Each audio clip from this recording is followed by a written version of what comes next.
Hey, there you are. Hey guys, gummywormjim here. I am super excited, as is most of the nerd world, about Pokemon Go. So, I figured I would drop a quick video, like a tips video, because you guys might have noticed I did one of like the release night. I was freaking out. I ran around at midnight. Um, so I wanted to do another video where I kind of explain some things that Pokemon Go doesn't really tell you that will definitely help. So, there's a lot of them. There's a bunch of different.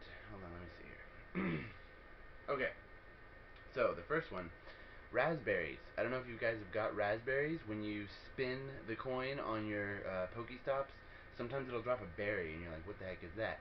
When you're catching a Pokemon, you press your backpack, and it'll open up, and you can feed a raspberry to the Pokemon, and it'll like kind of calm down a little bit and not fight the Pokeball so much. So that's definitely helpful. um, Pokemon storage. They don't really tell you how many Pokemon you can have. Just so you guys know, you can hold up to 250 Pokemon and 9 eggs just from the beginning of the game.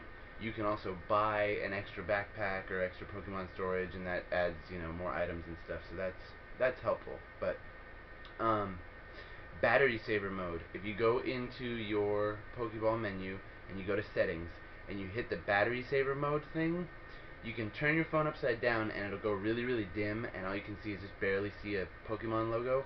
And what that does is it keeps the game active, so you're still walking around on your GPS map, and also, like, if you come close to a Pokestop or a gym or a Pokemon appears, it'll vibrate your phone so you can kind of, oh, okay, I mean, you can pull it out and play. That'll help a lot too. Battery saver mode is definitely key, because a lot of people are complaining about Pokemon Go being like a really gnarly battery killer on your phone, which, I mean, I played Ingress, so I was already ready for that. That's just a given with any GPS-based game. GPS takes a lot of battery life. Let's see. Oh, so tracking Pokemon. This is something that really confused me at first. When you're walking around, down in the corner, there's the little tracking icon, and a lot of people were really confused by that. Let me see if I can kind of get it. This camera is horrible. I apologize. So down here is this tracking icon. Right now, apparently, there's nothing nearby. But if you were to press that, there's 1, 2, and 3 footprints next to the Pokemon, and that means that that's like a distance tracker. So if there's 3 footprints, then they're really far away. If there's 2, they're close. If there's 1, they're really close. If there's none, then that means that they're available to be what's the word? Like tracked. So you can press on the ones that have none, and basically you just tap around, and supposedly that's supposed to help find them. I don't know. I haven't really had a lot of success with that, but if you guys have, let me know in the comments below. Um, so, egg hatching. When you get an egg from a Pokestop, you got to put it in your incubator, which is in your items. You do that. You don't have to go to the incubator though. What you do is you go to your Pokemon menu and you open up your Pokemon, like all of the ones that you have. Up at the top, you will see eggs. And so when you press eggs, it'll open up. You tap an egg, and it'll tell you how far it needs to go in the incubator, and you incubate it. The incubator is connected to your pedometer, apparently. I'm not sure. IGN said they were. I really don't think so. Ingress really didn't have a lot of stuff with pedometers, but um, so supposedly what it's supposed to say is that if you're going a certain speed, it's not going to count towards the distance you have to travel to incubate the egg. I'm not sure if that's true or not yet. We'll see. Ingress did have some things where, like, you would get speed locked if you went over 60 miles an hour, which means you weren't adding to your Trekker badge, which is like how far you walked in the game. Um, Pokestops, if you guys didn't know, they take 3 to 5 minutes to flip over. So once you walk up to one, it's blue, you get items from it, it becomes purple. 3 to 5 minutes later, it'll go back to blue and you can do it again. So if you're kind of stuck in one spot, that helps. You can keep collecting Pokeballs and items and stuff. Let's see.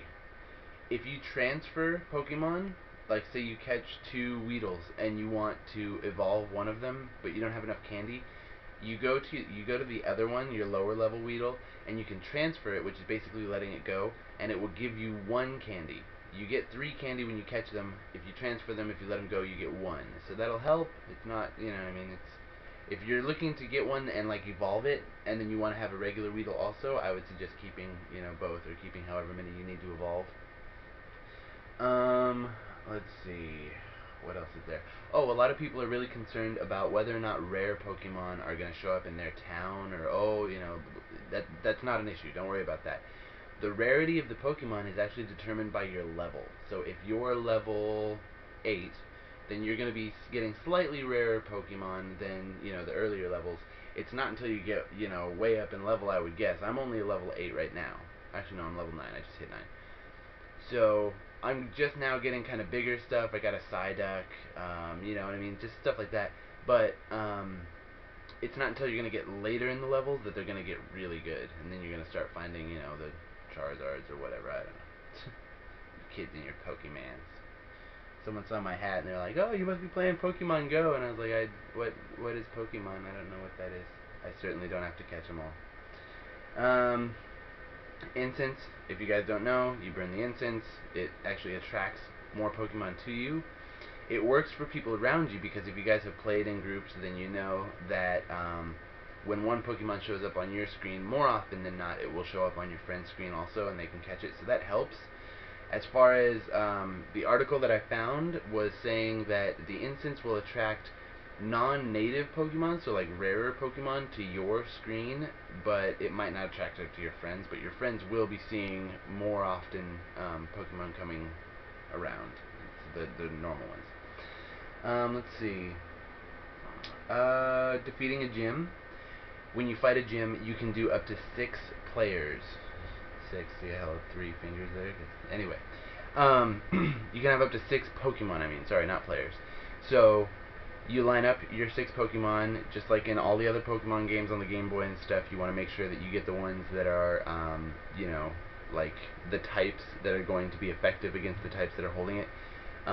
There's some really neat stuff that I found out yesterday. I was just like walking around and randomly bumped into two people. I have no idea who they are. I've never met them before, but they were obviously playing. I could hear their phones. And I was like, "Hey, you guys, what team are you on?" And they just so happened to be on my team. And I can say which team. It should be obvious. Anyway, so we went to this gym, and I started battling first, and then they showed me their phone. They could see my Pokemon on top of the gym fighting the defending Pokemon. They jumped in with me, and so we were having like this 3-on-1 thing where all 3 of us were fighting with the one Pokemon that was defending. So we smashed it, and it was really, really cool. So you can do teams. Let's see. Okay, so battles. A lot of people aren't quite sure how you battle. It's really, really simple. You go to the gym, you start the battle up, you pick your Pokemon, you press go. It'll start the battle, which looks kind of ish like the Game Boy one, and you're just tapping. And tapping is just your basic attack. So you can sit there and spam tap. You can and it'll definitely attack faster than normal. So it's not like the turn-based Game Boy ones, which I think it's good. I kind of don't like turn-based combat, but I did like it in the Game Boys. Anyway, you can also swipe left and right to dodge any attacks. So if you see a Pokemon that looks like it's rearing up to attack and you're not going to want to get hit, you're low on health or something, you swipe and you can kind of jump over. That'll help. If you have a special attack, if your Pokemon has a special attack, the more you tap, you'll see this bar fill up. Once the bar at the top fills up, you can hold and then let go, and it'll do like a special attack, which is whatever the Pokemon's special attack is. After a battle, if your Pokemon are injured, if they're hurt, all you have to do is you can give them revives to wake them up and potions to heal them up. So, I mean, that all pretty much goes without saying. Training, you just need to give them, if you want to bump their level up, their combat power, you have to have a certain amount of Stardust and a certain amount of candies for that Pokemon type. And the Stardust kind of runs out faster, I found. The candies, you only need candies if you want to evolve them, but it takes a lot more. So, you know, to bump up a combat power might be 1 candy and 400 Stardust, whereas to evolve a Pokemon, it's going to be like 12, 15, some of them are like 25, 30 candies. So, you get the candies, by the way, by catching them also. So, even if you have a Pokemon already, make sure you keep catching the same one, because you can catch it, get the candy, and then transfer it, let it go for another candy, so you got 4 of the candy of that type. becoming a gym leader, it doesn't matter what order. I thought it was like Ingress kind of, where it's like the first one that gets there and puts the resonator on it is the claimer, and that's not the way it works. The way it works now is the person that has the highest level Pokemon, the highest combat power, they are considered the gym leader. Because that happened to me yesterday. The 3 people I was telling you about, I put one on, I thought it was badass. The person that I was with put one on that wasn't as good, and then the guy came in like way later and put in one that was way higher, and he's the gym leader. So that's how that works. I don't know, guys. I hope that all that stuff helps. Just keep getting out there and catching them all. Gummyworm Jim. Talk to you later.